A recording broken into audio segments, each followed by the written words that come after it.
In today's reading, Tabitha is called a disciple, using the feminine form of the same word for the 12 disciples, including Peter. In fact, she is the only woman in the entire New Testament directly called a disciple. Tabitha is a disciple by following Jesus, which leads her to do good works and acts of charity. Her charity was probably demonstrated most often through her garment making, and the passage hints that she was generous with this clothing. She was a disciple who practiced ministry. Her ministry is described as doing good and helping the poor. Widows in that area loved her dearly because of her many acts of kindness. She made them robes and various articles of clothing since they were poor. We see this as they are gathered around showing this clothing to Peter when he arrives. Her ministry was one that was desperately needed by these widows. She had become an imitator of Jesus in life. And here in this passage in the beginning, she has now died. The women, as well as all the believers, were at a loss. What happens without the disciple Tabitha? Notice that the community did not ask Peter to raise Tabitha from the dead. They brought him there to draw attention to her life, to acknowledge a remarkable woman and all that she did. They didn't ask for a specific miracle. They simply wanted him to know who she was and what she had done for them. When Peter walks into the situation, he does the only thing he knows how to do. He imitates Jesus. Peter had been there when Jesus raised a young girl from the dead, and he imitates Jesus so closely when he commands Tabitha to arise that Peter uses the same language that Jesus had used in the same scene when Peter watched. Peter spent so much time with Jesus that he couldn't help but imitate what he'd seen Jesus do, even to the point of raising someone from the dead. Though you and I may never witness a resurrection, at least not that way, it is clear that Jesus wants us to imitate him and to do what he did on a daily basis. Like Tabitha and Peter, our lives should imitate Jesus. Peter, in that moment of desperation, called out, "Tabitha, arise." Tabitha was not called to rise up out of some parlor trick. She wasn't brought back to life just because Peter could do it. She was brought back to life because she had work to do. There was ministry that needed to be done. On this Mother's Day, I wonder, what happens when we tell women to rise up? What kind of a difference could be made? What happens when a woman responds with yes?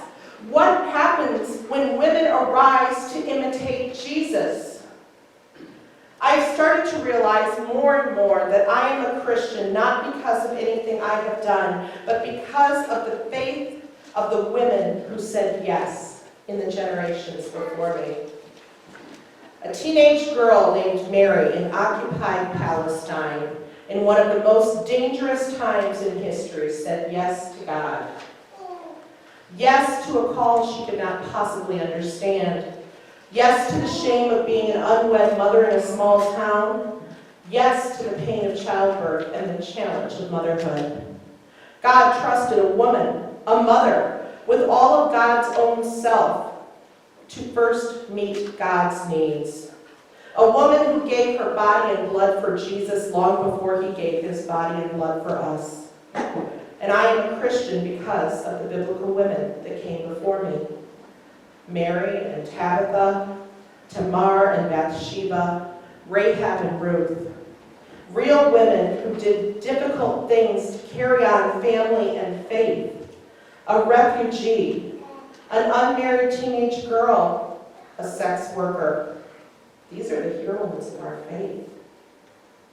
I am a Christian because of Elizabeth, a woman who spent most of her life grieving infertility, something that we do not forget on this Mother's Day, but not letting it shake her love of God. I am a Christian because of women who did what they had to do to survive and live a life of faith and taught their children to do the same.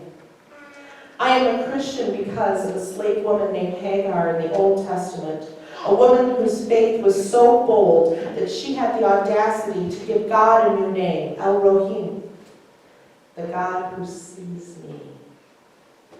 I am a Christian because of Susanna, Joanna, Mary Magdalene, Mary and Martha of Bethany, and a whole bunch of other Marys that no one can ever keep straight in the New Testament. I am a Christian because of women who knew how to endure the hierarchy set out to stall them. Women who knew a thing or two about how to persevere, how to be vulnerable, and how to carry on.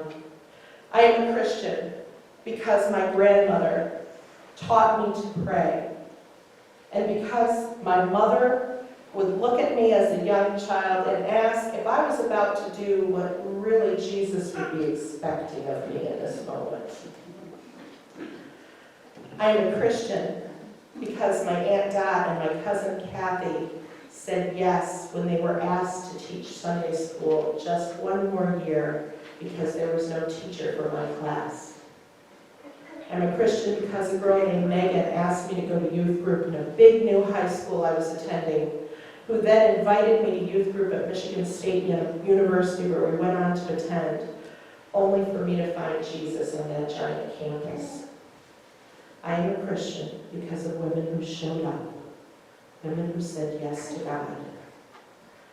Women still say yes to God, like Tabitha and so many women before her.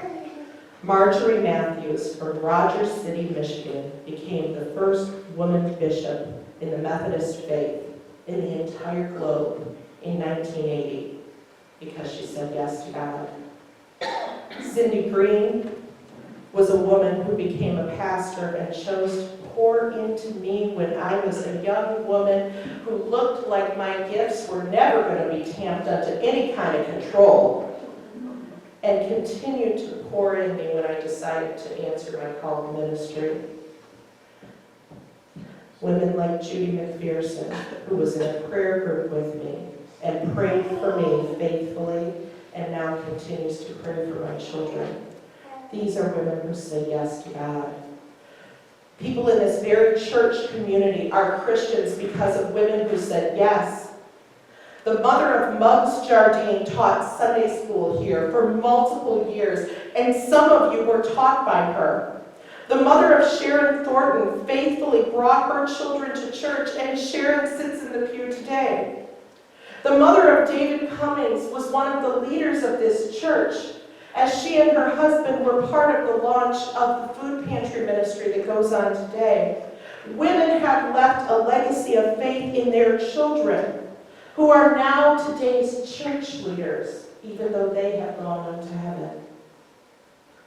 My own children are people of faith because of women who made a difference, including Elise, who is now a lay speaker in the Methodist Church, because when she was a little toddler, there was a gray-haired woman in an Ohio nursery who came to her, welcoming her, making church seem to be like a fun place, a place where they were wanted, and a place where they belonged, instead of the place where children were to be hushed.